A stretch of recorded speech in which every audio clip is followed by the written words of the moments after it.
আমাদের সাগর ভাই এখন আল্লাহর বলা করি আপনার যে স্কুবা ড্রাইভিংয়ে যাবে পানির নিচে, এখানে 10 থেকে 15 মিটারের বিন্দুতে যাবে, সেই জন্য উনি এগ্রিমেন্ট সাইন করতেছে। তো আপনারা দেখেন ইনশাআল্লাহ যে অফিস, এটা স্কুবা ড্রাইভিং অফিস দেখছেন, এই যে অনেকগুলো সামগ্রী আছে, এই যে দেখছেন এখানে এনারা যে এখানে ব্যাগ ট্যাগ আছে, এই যে ড্রাইভিংয়ের আইটেম আছে, এগুলো দিয়ে উনি যাবে। অনেক সুন্দর একটা এক্সপিরিয়েন্স, অভিজ্ঞতা।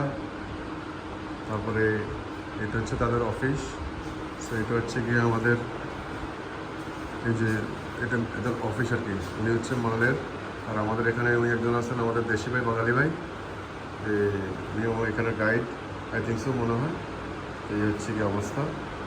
তো লেটস এনজয় মালদ্বীপ।